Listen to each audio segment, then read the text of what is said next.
नमस्कार, GK247 India में आपका स्वागत है। आज हम लेकर आए हैं एक और मजेदार टॉपिक। चलिए शुरू करते हैं, डिजिटल स्टडी।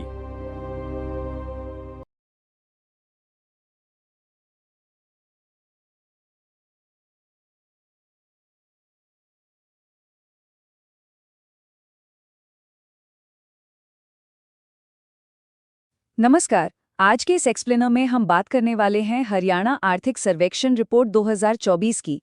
इसमें हम राज्य की असली वित्तीय सेहत, उसके आंकड़े और ग्राउंड रियलिटी का गहराई से विश्लेषण करेंगे। तो चलिए बिना किसी देरी के सीधे इन दिलचस्प आंकड़ों में गोता लगाते हैं। अब सबसे पहले जरा इस बात पर गौर कीजिए। एक राज्य जिसकी आबादी पूरे देश की कुल आबादी का सिर्फ 2% है, वो नेशनल जीडीपी में 3.6% का भारी भरकम योगदान कैसे दे रहा है। मतलब ये तो वही बात हो गई ना कि छोटा पैकेट और बहुत बड़ा धमाका।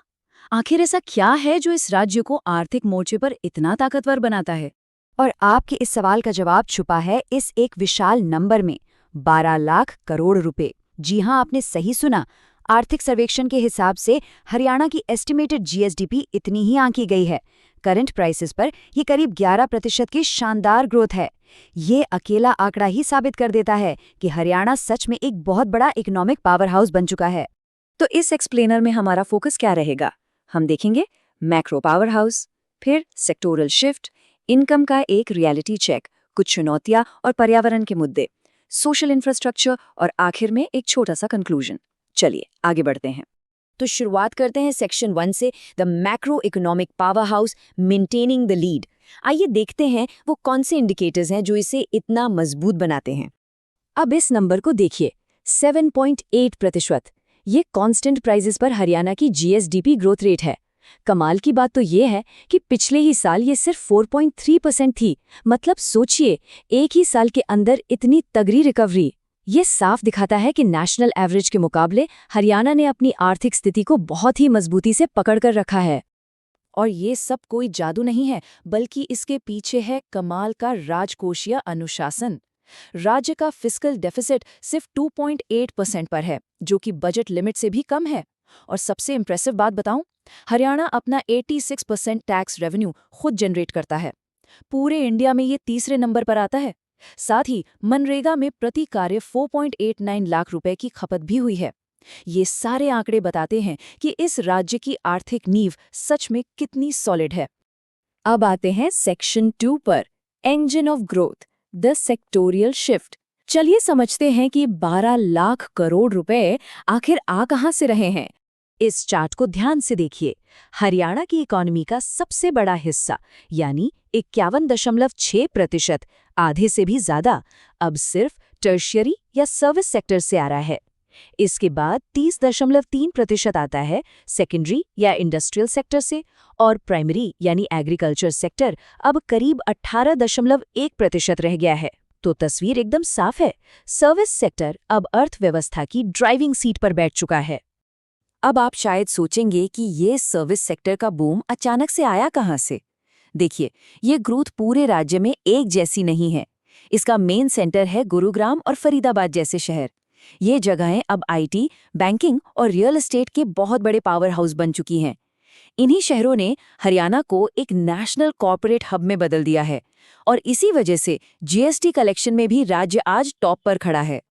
लेकिन ठहरिए, सर्विस सेक्टर के इस बूम का मतलब ये बिल्कुल नहीं है कि हरियाणा अपनी कृषि की जड़ों को भूल गया है।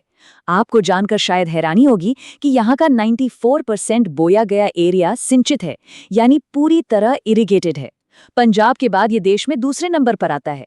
गेहूं और धान में तो ये राज्य आगे है ही, लेकिन दूध की बात करें तो per capita daily availability 1105 grams पहुंच गई है। मतलब नेशनल एवरेज से डबल से भी ज्यादा। पूरे देश का सिर्फ 2.1% पशुधन होने के बावजूद दूध उत्पादन में हरियाणा का योगदान 5% से भी ज्यादा है। ये अपने आप में एक बहुत बड़ी अचीवमेंट है। तो चलिए अब बढ़ते हैं सेक्शन 3 की तरफ, the income reality check, a tale of two Haryanas. अब हम कागजी आंकड़ों और जमीनी हकीकत के बीच का फर्क समझेंगे। इस फिगर को देखिए, 3,25,759 रुपए। ये है करंट प्राइसेस पर हरियाणा की पर कैपिटा इनकम, यानी प्रति व्यक्ति आय। नेशनल एवरेज से तो ये कहीं ज़्यादा आगे है। पहली नज़र में तो ऐसा ही लगता है कि भाई यहाँ तो हर इंसान का लिविंग स्टैंडर्ड बहुत ही शानदार होगा, है ना? पर असली कहानी कुछ और ही है। अगर हम इस प्रति व्यक्ति आय के हिसाब से 4 लोगों के एक परिवार की इनकम निकालें तो वो साल की करीब 16 लाख रुपए बैठती है। लेकिन जो हमारा पीपीपी यानी परिवार पहचान पत्र का ग्राउंड डेटा है वो एकदम अलग तस्वीर दिखाता है। डेटा के मुताबिक राज्य के करीब 70% परिवारों की सालाना आय 1.8 लाख रुपए से भी कम है। जी हाँ, 70%। ये एक बहुत बहुत बड़ा वेल्थ कैप है जिसे इग्नोर नहीं किया जा सकता। और यही है वो असमानता की गहरी खाई। एक तरफ गुरुग्राम और मानेसर में एकदम फास्ट पेस्ड कॉर्पोरेट डेवलपमेंट हो रहा है और दूसरी तरफ मेजॉरिटी परिवारों का रोजमर्रा का आर्थिक संघर्ष। तो कागजों पर भले ही राज्य बहुत अमीर दिख रहा हो, लेकिन हकीकत यही है कि एक बहुत बड़ा तबका अभी भी इस इकोनॉमिक बूम का हिस्सा नहीं बन पाया है। ये हमें ले जाता है हमारे अगले हिस्से पर, section 4, inflation and environmental hurdles. देखते हैं किन चुनौतियों ने राज्य की मुश्किलें बढ़ाई हैं। अब इस महंगाई के अंतर को देखिए। शहरों में महंगाई दर 5.6% है, जो कि रिजर्व बैंक की लिमिट के अंदर है, लेकिन ग्रामीण इलाकों में ये 7.8% पर है। इसका सीधा सा मतलब ये है कि बड़े कॉर्पोरेट शहरों के बाहर गांव में रहने वालों के लिए रोजमर्रा का जीवन यापन बहुत तेजी से महंगा हो रहा है। और पता है, रिपोर्ट में भी इस बात को लेकर एक बहुत ही क्रिटिकल और ऑफिशियल चेतावनी दी गई है। इसमें साफ लिखा है कि अगर एग्रीकल्चरल सेक्टर में सस्टेनेबल प्रोग्रेस नहीं हुई तो इतनी हाई ग्रोथ के बावजूद महंगाई बेकाबू हो सकती है। तो आईटी या कॉर्पोरेट सेक्टर चाहे जितना भी ग्रो कर ले, अगर हमने फूड प्रोडक्टिविटी को इग्नोर किया तो आम जनता के लिए बहुत बड़ा संकट खड़ा हो सकता है। और हाँ, इस तेज आर्थिक विकास की एक और कीमत हमें चुकानी पड़ रही है, हमारा पर्यावरण।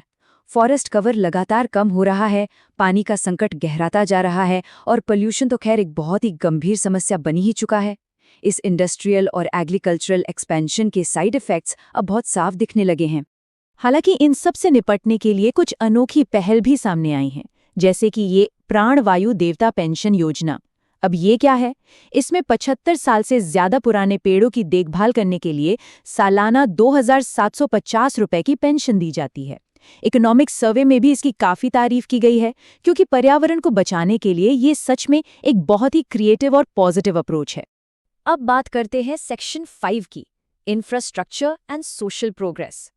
देखते हैं कि समाज और बुनियादी ढांचे में क्या-क्या सुधार हुए हैं। यहाँ पर अचीवमेंट्स की लिस्ट काफ़ी अच्छी है। नेशनल हाईवे और मेट्रो का एक्सपेंशन बहुत तेज़ी से हुआ है। हेल्थ सेक्टर में बात करें तो हेल्थ एंड वेलनेस सेंटर से ग्रामीण स्वास्थ्य सेवाओं में काफ़ी सुधार आया है। डिजिटल एजुकेशन पर भी काफ़ी जोर दिया जा रहा है और बेटी बचाओ बेटी पढ़ाओ जैसी स्कीम का पॉजिटिव असर अब सोसाइटी में साफ साफ दिखने लगा है। ओवरऑल राज्य के सारे 22 जिलों में लाइफस्टाइल सुधारने की लगातार कोशिश की जा रही है। और एग्रीकल्चर मैनेजमेंट के फ्रंट पर ये एक बहुत ही कमाल का डेटा है, 24%।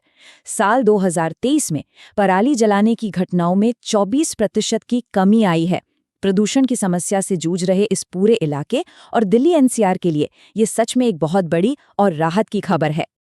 और अब हम आ गए हैं अपने आखिरी हिस्से पर, सेक्शन 6, कंक्लूजन, लुकिंग अहेड। चलिए इन सारी बातों को समेटते हैं। तो सारे डॉट्स को कनेक्ट करने के बाद एक बहुत ही अहम सवाल खड़ा होता है। हरियाणा ने 12 लाख करोड़ की जीएसडीपी का माइलस्टोन छू लिया है, सर्विस सेक्टर बूम कर रहा है, ये सब बहुत शानदार है। लेकिन क्या राज्य अपनी इस तेजी से बढ़ती कॉर्पोरेट वेल्थ और ग्रामीण आबादी की हकीकत के बीच की एक गहरी खाई कभी पाट पाएगा? क्या हमारी नीतियां उन 70% आम परिवारों तक इस विकास का फायदा पहुंचा पाएंगी?